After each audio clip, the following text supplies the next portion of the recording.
You know, sometimes I really think about how weird life in society is. You know, for example, hair, right? We have decided that hair in certain places looks not good, and in other places that it looks good. And so I just kind of did a semi pluck of my chin hairs um, before I came on the camera. And I just wanted to admit that, you know. But I remember distinctly I was in college and my roommate used to do hers.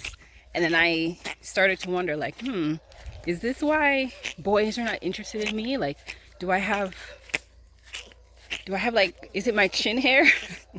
So I decided to pluck it, and I 100% regret it because there was nothing there to be plucked in the first place, and so they just come back thicker now.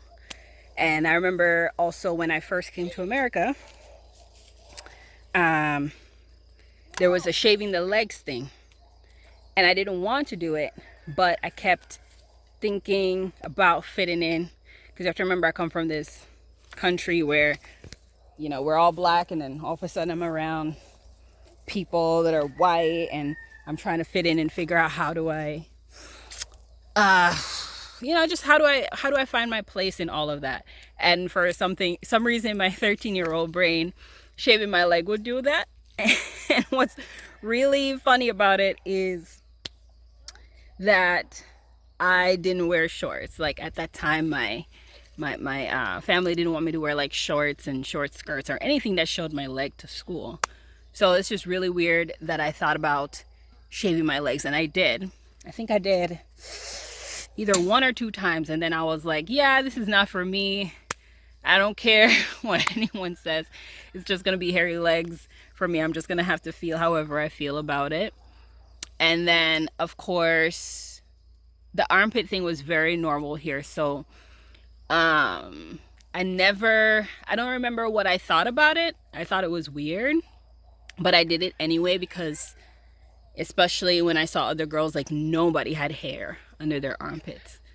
So it was just different. And I guess just coming from Jamaica where we just don't do that. We don't like shave things. It was just very strange. So I just want to say, like, I'm so grateful that my partner, I don't know if it's because he's from a developing country or he's just one of those awesome guys who are just cool with you not shaving. But it's great. It's great to just be like, to be all of that. It feels really good. It just feels really good. So let's see what this great guy is up to today. Let's go see. Hi, awesome guy. Hey. Why do you like women with hair, by the way, since I'm talking about it, before I ask you what you're doing today? Um. Yeah. I can't see a pond anywhere. You can use your imagination. Have to have a pond, Hazi. Well, it's not just women with hair. You know, that would be all women have hair. Mm-hmm.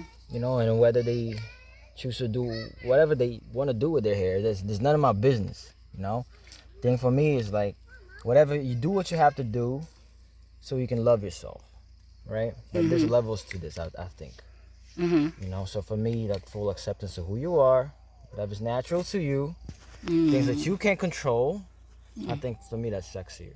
If a person can, because now you have to have a willingness To be who you want to be. Okay. All you know, right. you have to be that way. You have to, and there's a fight that's involved. You know. Awesome. What you doing? Taking. In the pond. Oh, okay. Is this your pond over here? Yes. You want to fish with me? I will in a second. Okay. All right. You enjoy yourself. Catch some good ones. All right.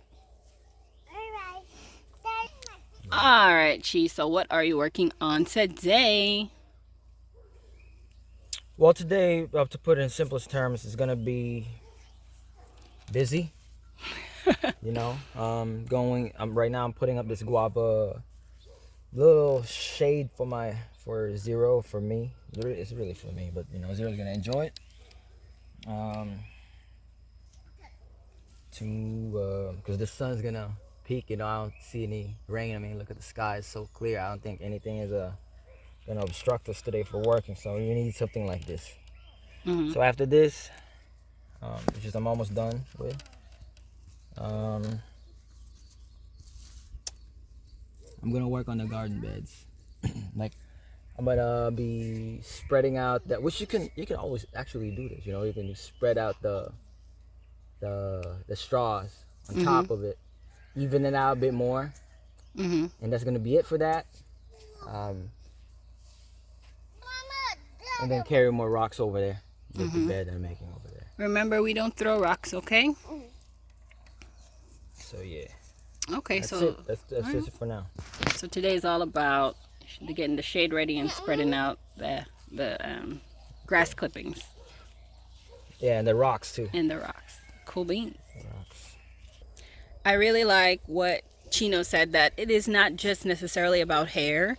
It's just about whatever makes you feel the most beautiful, whatever helps you accept yourself the most, all of that, right? I feel like obviously, you know, when we are growing up, the people around us, aka our family, and then whoever's in that vicinity of our neighborhood, are the people that help us cultivate. And of course, if you go to school and stuff like that, those are the people and experiences that are supposed to help us cultivate that sense of self-love. But we know that the world is not all sunshine and blue skies. You know that there's going to be obstacles, and I don't know what everyone believes about obstacles, but I feel like they're definitely there to help us become the best version of ourselves. So just to go right along with that, I feel like one thing that we're always challenged with is, as we do get older and we start showing the people in our family, our friends, community, who we really are, it can be so challenging to be that person, because it may not match up to who they feel like we are. Yeah, it's a good mat. Yeah, it doesn't match the images that they have, the information, the past information of who you are. And the thing is, like, we're always being colored in this world. You know, we're always being colored by our experiences, the new people that we meet. Every day something different is happening, and it eventually compounds to start creating a very different person. And especially when you have not seen that person in a long time, whoever you think they are is gonna be just even more different, right? And I'm sure people who are watching this who think that they know me or Chi, or if they met Zero before, they might be like, oh, that's different. I didn't know that about you, or something like that. But what is interesting though is my college friends, the ones that I feel like I was the closest to, when I told them like I'm gonna live off grid and live in a van and stuff like that, they're like, oh, okay. That to them, that was on par, because somehow I guess they could see that version of me in there somehow, that whatever life was going on, whatever I was participating in life was not exactly who I am and where I want to be and all of that. So I've always respected that they were just so like, oh, okay, yeah, that's you.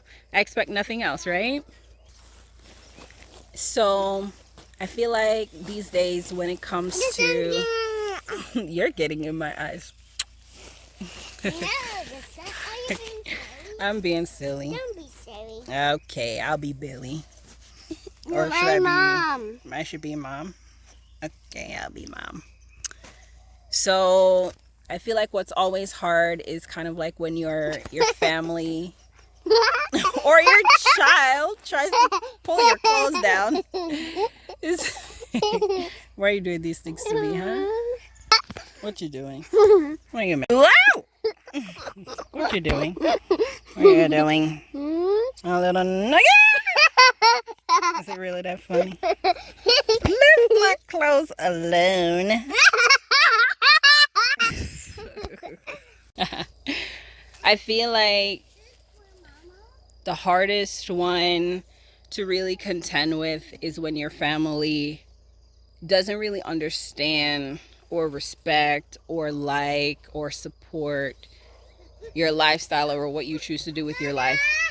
And in a way, I get it, right? Like I think about my son and like, oh, what career or what could he do in his life that I would feel a sense of disappointment with, and how can I start as a parent preparing or making sure or making sure I always have an open mind. That's very silly. So that whoever he wants to be, like, he has the opportunity to experiment with that. And how can I guide instead of, I guess make him feel the way that I feel when I feel like our family doesn't really understand or get or ask very suggestive, passive aggressive questions and stuff like that. And again, it's not that I don't understand. I'm definitely a mother now. And family members have done things that I scratch my head of. But I feel like at the end of the day,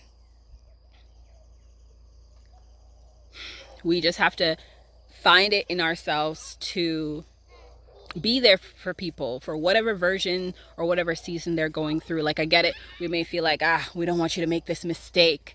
But I feel like the biggest mistake you can make is to make people feel like what they're doing is a mistake, because we don't know if whatever they're experiencing, whoever they're around, could be their catalyst or a part of whatever they need to become the best versions of themselves.